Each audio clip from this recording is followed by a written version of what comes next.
So why did I tackle Suicide Squad? For me, it really became about world creation. I've always been a comic book fan. I grew up on comics. I've loved DC Comics since I was a kid. You know, Batman, Superman. As I was really young, it was Superman. Then I really kind of fell in love with Batman and what he represented and this idea of justice. And then I think as you kind of grow up, you know, maybe you identify with the villains a little bit and what are they about? And as a filmmaker, it's interesting, you go and you make a comic book movie, everybody loves the good guys. Everybody loves the heroes.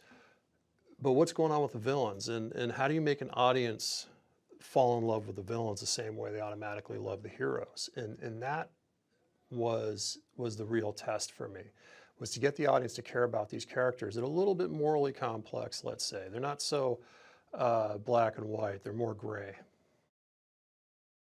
Every actor sort of had their own program tailored to them to help them on their journey, but also part of the process is the rehearsal process, having them work together.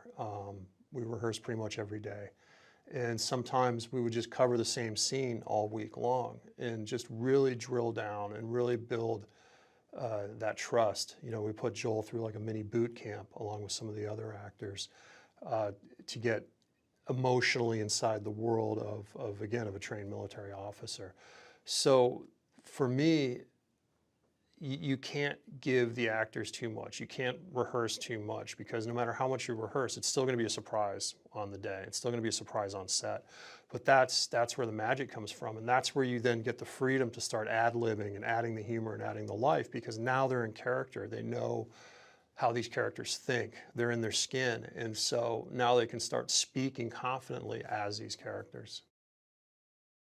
Amanda Waller, I think, is one of the most interesting characters in the film. She's somebody from, you know, she grew up poor, she grew up in the inner city, she grew up tough, and she's someone who's really bootstrapped herself, who is wicked intelligent and incredibly formidable as a person, and who can walk into the most powerful room in Washington, D.C. and manipulate anybody in that room to get what she wants. She doesn't have any problem exploring the gray areas of getting things done. She's the kind of person, when you absolutely have to get something done, you don't care how it's done, you get her to do it. But she's also a patriot, which is very interesting because she does have boundaries. She does have beliefs, and it's her belief in the U.S. government and respect of the U.S. government that makes what she does interesting. Part of the story is this really epic romance between Joker and Harley Quinn. And it's a fascinating love story because is it love? Is it love-hate? You know, there's a lot of ways to argue what that relationship is and what that relationship means. Why is the Joker obsessed with her? Does he love her? If he did, could he admit that? And I think those are some of the mysteries that I think are going to be left up to the people who are watching this film to make those decisions themselves. But the Joker's role in this film, his mission, his goal is to get his lady back, to get Harley Quinn back. And with her rolling around with the squad, things get complex. He does have an emotional life. He does want the same things we all want, which is to have a family and be happy and be loved. And the path he's chosen has destroyed that for him, and he's paying for it. And so, you know, over the course of the film, The Suicide Squad, you know, Will Smith has this shot at redemption, this shot at getting what he wants.